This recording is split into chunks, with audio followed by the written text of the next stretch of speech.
I'm Andrew Mazzone, president of the Henry George School of Social Science. Welcome to Smart Talk. On this program, we will discuss controversial topics with leading economists from around the world. We think you will find them timely and compelling. Today's guest, who is joining us via Skype, is Ted Gwartney. Ted is an appraiser and consultant to governments in municipal finance. He believes that public revenue can finance good quality services when the community recaptures socially generated land rent, rather than taxing labor and production. Ted joins us now to explain and discuss this concept. Ted, welcome to Smart Talk.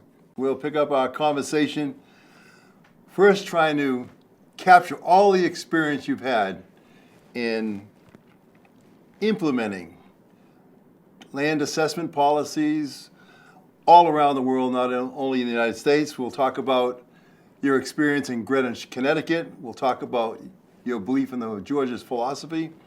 But the first thing I'd like to bring up is talking about cities, which is something you're a specialist in. Please discuss why a Georgist tax system would eliminate the sprawl and the spreading out of cities and forcing of people to marginal areas, and in effect, disrupting communities, leaving vacant land, and essentially making a bad job of land policy and real estate policy in the United States. Well, my first job as an assessor was in Southfield, Michigan. And when I went there, I found out that the land had not been reassessed in many years. And as a result, people were speculating in land. They were not using it. And the city council and the mayor of the city wanted to see development occur. So what we did was to simply assess the land properly. The land was assessed at about half of what it should have been, so we doubled the assessment on land. And the buildings were overassessed because of infrequent revaluations. So we were able to reduce the buildings at the same time that we increased the land values. It resulted in the city really developing in a very positive way. New subdivisions, office buildings, and even today it still continues in a very developed form. It does away with the problems of sprawl and people moving further and further away. Why didn't other towns around that particular town adopt that, and did people from your town move to other towns to escape, let's say, the land assessment taxes? Well, some of the surrounding towns did adopt it. I know our County Board of Equalization encouraged the other assessors to do exactly what we did in reassessing the land values. Some of them did it, but other ones just didn't do it because of inertia. They didn't get around to it. People, instead of leaving our community, flocked to our community because we were raising public revenue from what was naturally there, and the values were growing, and everyone was moving to our city because of the positive aspect. The one city that was adjacent to us was Detroit, and they, of course, went exactly the opposite way. They did not reassess their property, and they went into a long period of decline. Which we see. Let me ask you this. The assessment techniques, I don't want to get the viewers involved in the micro discussions here, but I think it's important. When you went to the town, did they have a land map? What did you find at hand to be able to begin the process of correct assessment? I went to that town when it was in 1967. It was really before the computer age. However, the town did have a billing system. That's really all they had, was a record of the ownership and the size of the property and the land value and the building value. And we were able to use just that very limited information to increase all the land assessments and to decrease all the building assessments. We were able to study the market, the sales that occurred, and we found out that in some areas the assessments were way far too low on the land and too high on the buildings. And then we had our commercial center, which really had such outdated values that by simply putting the new values on, it caused massive commercial development. We went from a 2 million square feet of office building to 27 million square feet of office building, practically the same amount that downtown Detroit has. Wow. Did the overall assessments go up? You reduced them on on the buildings and you increased them on land, was it revenue neutral or not? It was more or less revenue neutral because we were able to drop the tax rate, the mill rate, considerably. While the assessments went up, the tax rate went down, so that in all, people, for the most part, did not pay any more taxes. The commercial section did pay more because they were so underassessed. So in essence, really, the homeowners were the big benefiters.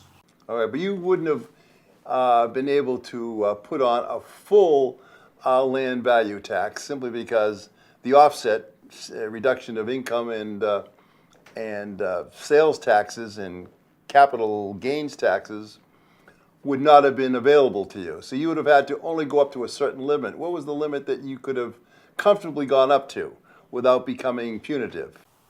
Well, in most cities in the United States, the property tax makes up the majority of the revenue. When I was the assessor in Greenwich, 86% of all of our revenue came from land values. That's because the town had no right to collect anything from income or sales tax, and there weren't any state grants. So in essence, we virtually were a town that taxed land values for almost all of the needs that we had, other than the parking tickets and those types of things that were collected in addition to the land tax and the building taxes. Taking Greenwich, could you have raised the land tax theoretically enough, if everyone around the country did the same, to cover state and federal taxes? And how much more would that assessment have been to do that? I know it's a theoretical question and you could never really approach it, but let's assume we did a full land tax nationwide. Greenwich's taxes would have gone up how much? Could you estimate it, guess? Or whatever magnitude? It actually would have to go up, but it would only go up enough to offset those other potential taxes. I did a detailed study in the state of California 3 years ago, and I found out that if we went to strictly a land tax, the state of California could eliminate the all income tax, all sales tax, all building taxes, and simply collect the rental value of land. And they would only have to collect about 2/3 of the rental value of land to do that. And they would have a surplus so that they could actually pay back money to the citizens as a dividend. So I think the federal tax would have been about a third nationwide of the total taxes collected. So theoretically, you could have covered the total California assessment with a land value tax. That is correct. And there's been places like the study that was done in Australia. They could cover not only the local property taxes, but all federal taxes, all provincial taxes. So there's records that show how this can be done. And the land has enough value that it can not only offset all taxes, but still yield a dividend to individuals. That is a surplus. Are you in favor of, let's look at it this way, taking the land value dividend and paying it as a citizen's dividend, and then let the counties and state go after the citizen for the correct proportion? Or you rather pay it to the county and let the county be the tax collector? You have any preference on that? Well, I really prefer to have a local collection, assessment and collection of taxes. And I think that there are some countries, for example, that use the local collection of property taxes to offset federal taxes. And that can be done. There's certainly enough value. I know when I went to China recently, we had enough value that it could not only replace all taxes, but again, have a surplus. Here in our country, before I would send out dividends to people, I would pay off the national debt. I would do the infrastructure that's necessary. I would build everything that's necessary so that our country is back on a footing with the rest of the world. Okay. If you had implemented it in California and no other state did that, would you have expected any leakage or out-migration from California, on the theory that you would have run away from that taxation, or not? What is your opinion on that? There would be massive immigration to California. People would flock from all over the world to California if we were collecting all revenue from land and if there was no income tax, sales tax, or property tax. Basically, California would again become one of the strongest places in the world to do business. We would get away from our problems we have right now, and we would see new businesses started. We would see people flocking to our state, and that we know. That we asked people in our survey. I see. Of course, when we talk about land taxes, we also talk about resources and other natural elements. Why don't you, for our viewers, explain what you mean by land in its full sense? Well, land includes the location of the property, and it includes all the amenities that are given to that property, such as being on a river or stream, such as being close to parks. It includes not only all the features of the land location, but it includes all of their natural resources. Basically, anything that's produced by nature is called land. And land would include, for example, petroleum resources, minerals. It would include timber in the forests. It would include water. It would include all things, basically, and even the electronic spectrum where we have our television and radio and telephones. All of these assets are land assets. Okay. That being the case in California, how do you explain Proposition 13 carrying the day in that state? Well, we actually, the proposal that we put forward was to modify Proposition 13. We were just modifying it so that instead of the problem we have right now in California is Proposition 13 was sold to homeowners on the basis that it would reduce their taxes. The longer they lived in their homes, the better off they would be. But what they didn't explain in it was, in essence, businesses do not transfer real estate. When real estate transfers, the assessment would be increased. Now, homeowners sell their real estate all the time. As a result, what happened in California was business and industry used to pay 2/3 of the property tax, and homeowners 1/3. It's now reversed. Homeowners are paying 2/3 and business and industry are paying 1/3. So California is partly in desperate shape because of Proposition 13. If you're a new home buyer coming here, you have to pay taxes based upon the full market value of your home. But if you've lived here for 30 years, you go back and pay the taxes on what it was worth when you bought it or what it was worth in 1976. What is it going to take to turn California around from essentially a destructive tax policy? Do you see any will to do so? Do you see any movement for that? I know you're working hard yourself on that.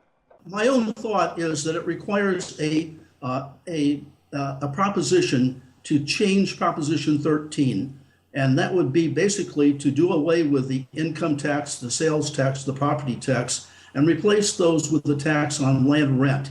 I think that any business or industry would find this to make sense because as they built new improvements, they would not be taxed for those new improvements. I think it would be attractive to homeowners because as homeowners added on to their properties, right now the assessments go up, but they would not go up under a revised Proposition 13. So I think it would be beneficial to homeowners, to business, to industry. And I think that properly sold, they would understand it. It does require a constitutional amendment, an initiative, and that's the big problem is it does take some time and effort to get the message out. Okay. Let's go from California to your experience in the 1990s when communism fell, and you were in Eastern Europe. I believe you were in Estonia, Latvia, and in the Soviet Union itself, looking at the possibilities of starting from scratch with a land value-based system. What happened there? What was your experience, and why didn't it happen? My most successful venture was in Estonia. In Estonia, they actually did adopt a land value tax. I also was able to get the city of Novgorod, which was the old capital city of Russia centuries ago, to adopt it, but it did not get implemented in Novgorod for political reasons. The mayor and council actually got thrown out because they were going to do it. I also went to St. Petersburg, which was at the time called Leningrad. And in that case, I was asked to set up the entire financial system for the city of St. Petersburg. They had a new mayor. They were just brand new from the old Soviet chokehold and becoming a city. And they said, if you'll come and set up our financial system, we'll give you a job doing it. Unfortunately, I had 3 children in high school, and I just couldn't do it. It was interesting, though, because at the meeting I had with him, the mayor said that he had just hired a new person who would work with me. He's just a fresh person who came from the formerly a spy in Germany. And he introduced me to him. His name was Vladimir Putin. And he was going to be my assistant in setting up the financial system in St. Petersburg. Oh my God. But I did not take that job. I'm kind of glad I didn't, because I think my life would have been on the line in a few years. I see. Well, how would you have approached that? Just here's a case where they probably didn't have assessments. I don't know how the Soviets, I guess the Soviets just collected product or tax money from industry. And I don't know if I'm not familiar with the fact of them taxing any rents and essentially just taxing the industrial units that they had. Are you familiar with what they did before you showed up? It was the former Soviet system. And under the Soviet system, there was a centralized property tax in all of the communist satellite countries. And that was kind of an administrative thing where they put a nominal value on the land and they put most of the value on the improvements. And when I went to, like Latvia, I was able to see there that it was a matter just of reassessing the land properly, that they could increase their revenue enormously and that the buildings could be dropped enormously. So they had a structure in place then? They did have a structure. Yeah. It wasn't like they were starting with nothing. They did have something in place. It was just not very good. And virtually every city in the United States and most of the world has a property tax structure in place. They do send out property tax notices and bills. So it's not like it's something that you have to start with scratch. You can go virtually anywhere and find that they have something. It's a matter of simply improving what they have so that it makes more sense from an economic standpoint. But in your experience, and we're going to draw on your experience, around the world, if we can generalize it, in the United States, if we think that the full value of land tax would be something on the order of 1/3 of the GNP, how much is collected currently as land or property tax? I guess we can't separate the two so easily.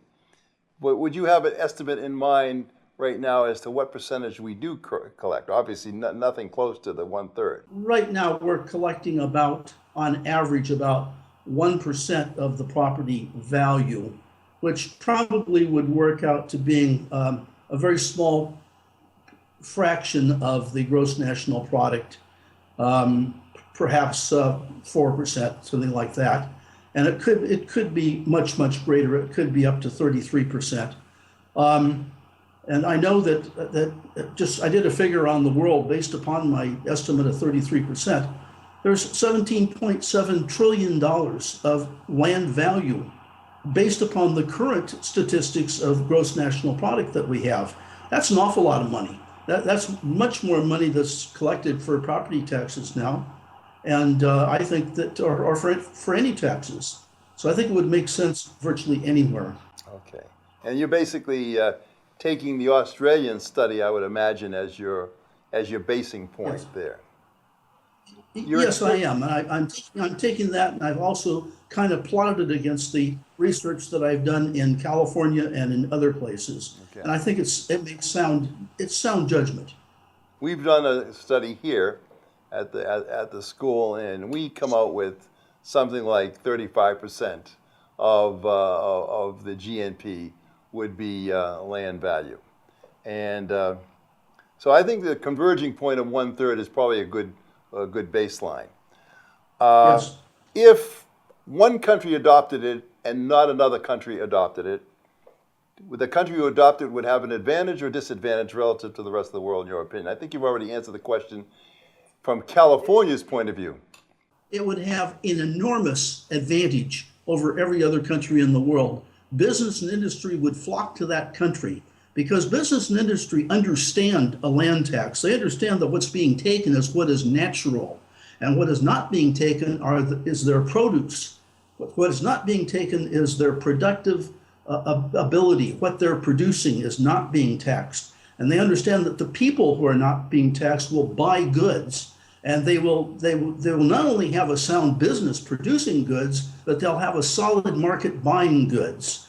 If people and businesses are not taxed, but rather rely upon their revenue from natural resources, you can just see that any country, any city, any state would have a great advantage over everybody else.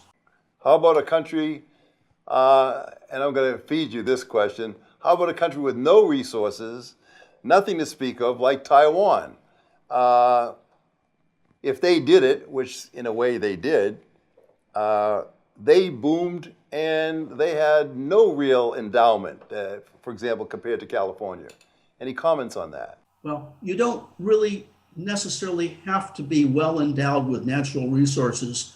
What you will be endowed with is land locations and the ability to not tax businesses and people. If you collected nothing from natural resources, you would still not be injuring people and injuring business by taxing them. So forget the natural resources. If you simply redid the property tax and raised the revenue from land rent or land value, that would give you an enormous advantage with or without natural resources. All right, so you're basically saying that locational advantage with people who are productive really creates enormous value, especially if that's a tax on land and not their personal income or their businesses. You're basically saying location itself, untaxed, has a powerful effect on productivity. Yeah, that's definitely true. Definitely true. Location and choice location is what gives value to the land. And people seek the most valuable land because they can produce more goods on it, be more productive. And so it's just natural, people, to choose the best land that's available. And they're willing to pay the taxes for that advantage that they get. And we see that virtually in every city in the world, that everyone knows what the best land is.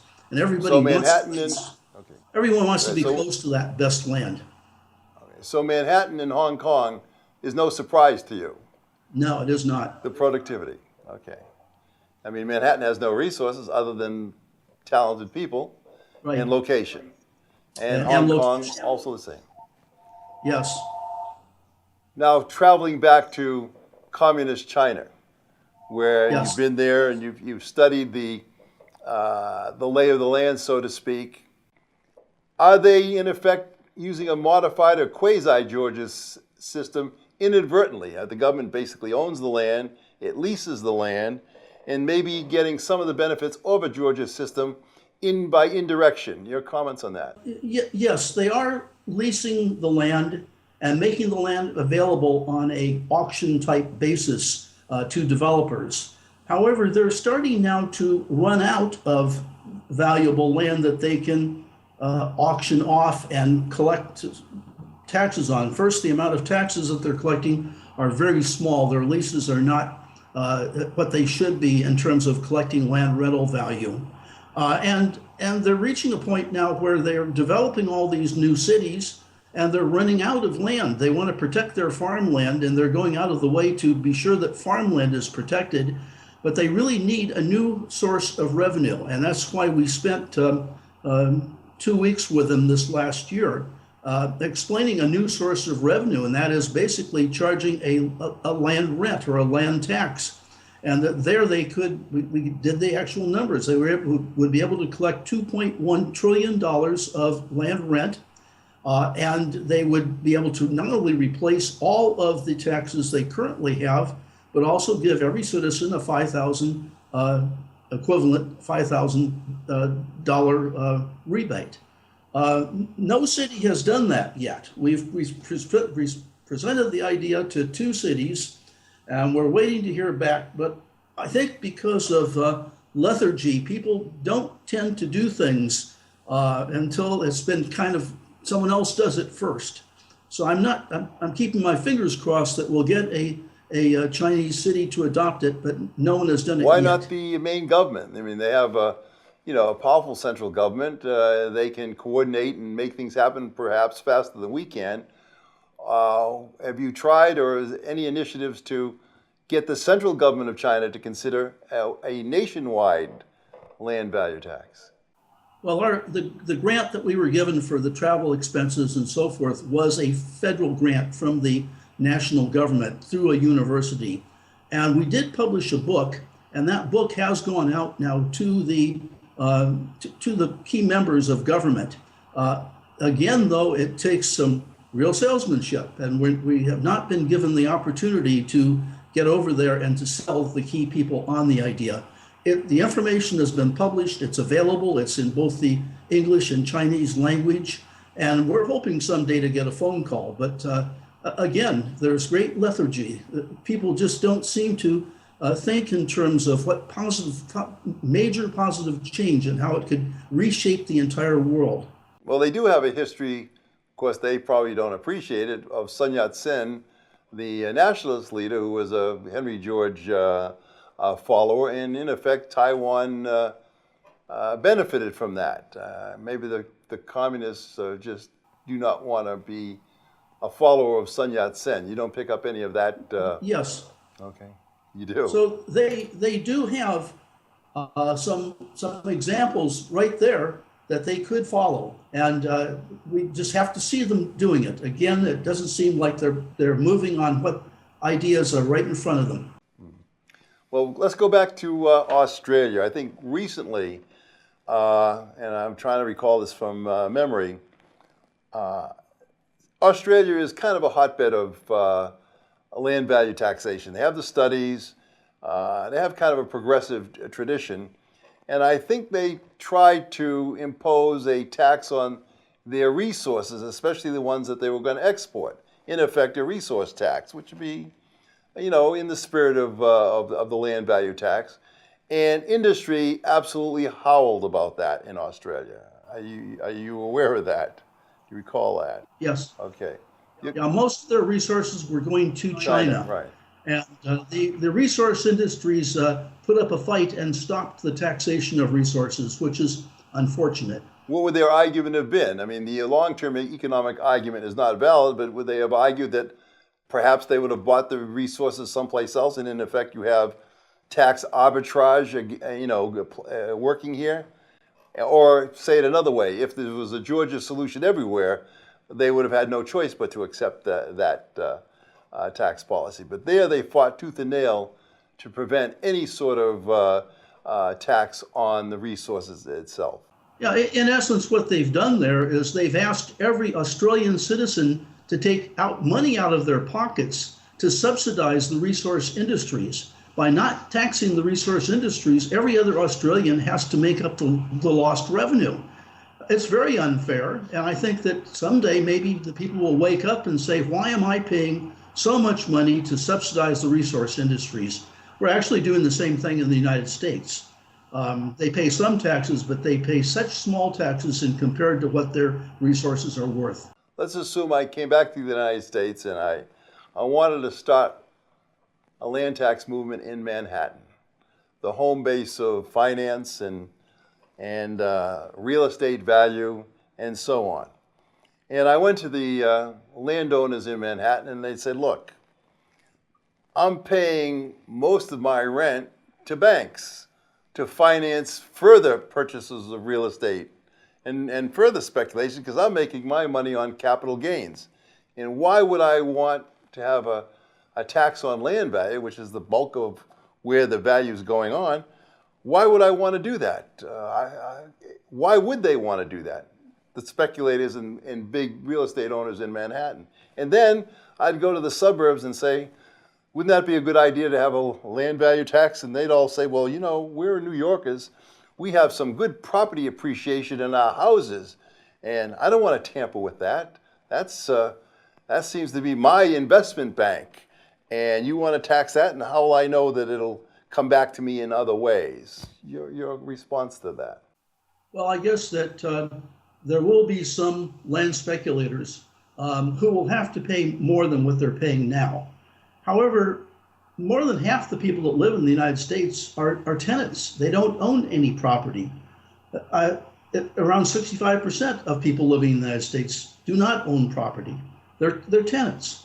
What we're talking about then are the people that own homes. Their taxes are, if it was a land value tax, the taxes would be insignificant. In fact, they would go down as long as income and sales were not taxed.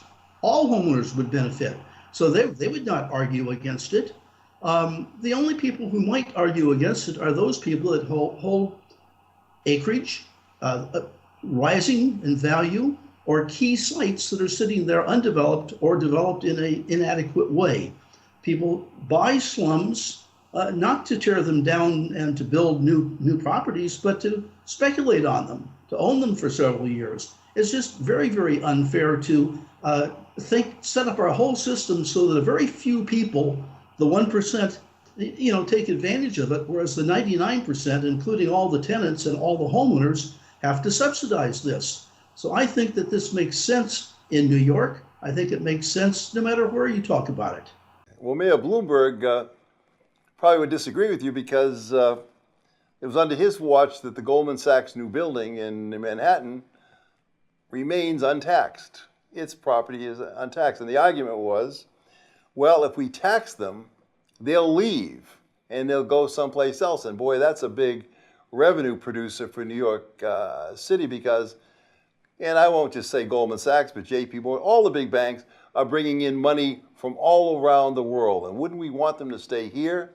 And why shouldn't we encourage them by having, in effect, no tax on their real property and let them bring in the incomes from every place else and supply jobs for every place else? And I think, Mayor Bloomberg especially would argue against a land value tax.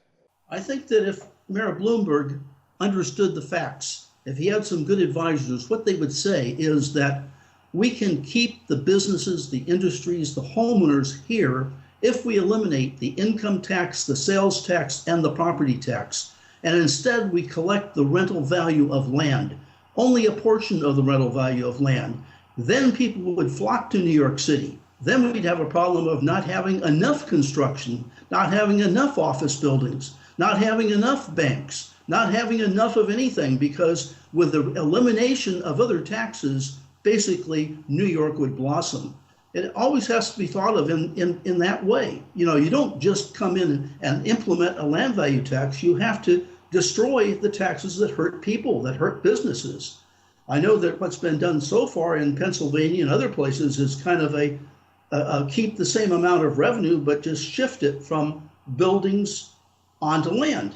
And in a small scale, that works. Then people don't pay any more. It's just that they're paying in a different way. And those that have a greater improvement value are benefiting the most, as opposed to those that own vacant land. Well, I would continue this questioning, Ted, but I think you've done a fabulous job in explaining micro and macro Georgia's position. One final question on this round. Why can't we get an assent on something that makes total sense for almost everybody? Why doesn't it happen? Why in California especially, which is probably the sixth largest nation in the world by itself, why isn't there an overwhelming groundswell effect in that direction? I think that there are a large number of people that understand the economics of a land tax and the value of eliminating taxes on labor and taxes on production.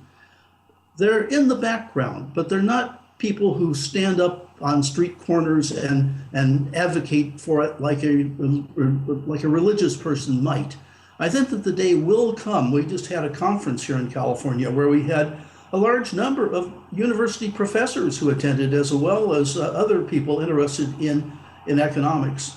And they pretty much understand it. They understand why we don't have it now, and they understand that it may well happen someday. We don't see really the leadership at this point coming forward. But I think that once we see the leadership, right now we have a government that's very dysfunctional, with both the Republicans and the Democrats kind of not paying attention to good judgment, good economics, but doing the same old thing that they've been doing all along. And I think that eventually there will be some movement that comes up that really tackles the issue and says, now is the time to make the change. Now is the time to do what is right and raise our revenue, not from people in production, but to raise it from natural resources and land location. That day is coming. What would you do with the poor bankers that can't lend on real estate speculation if we had a land value tax? What would they do for a living? Well, people change their professions. I've changed my profession a couple of times, and it's very easy to adapt to new realities that come up. And I would say that there's always a good place for economists and others who, professors, etc., to do work on productive things. People would have more time and ability to put their efforts into productive work. And that's the advantage of raising revenue in this way, rather than stifling the economy by hurting both production and distribution of wealth. Thanks, Ted, for joining us. It was the perfect ending, and I think this particular interview is going to have a lot of traction. It was a great exposition on the Georgist position, both micro and macro, and I can't thank you enough for the interview. Thank you for having me. And that's it for this edition of Smart Talk. In upcoming shows, we will be talking to such renowned economists as Anwar Shaikh, a professor of economics at the New School of Social Research in Manhattan. His work in political economy focuses on macroeconomic policy and on inequality on a world scale. We will also speak with Ed Nell, a professor at the New School and author of The Theory of Transformational Growth. Professor Nell is committed to the idea that the ultimate purpose of social science is to achieve progressive outcomes. Please post your questions or comments on our website at www.henrygeorgeschool.org. I'm Andrew Mazzone. We will see you again next time.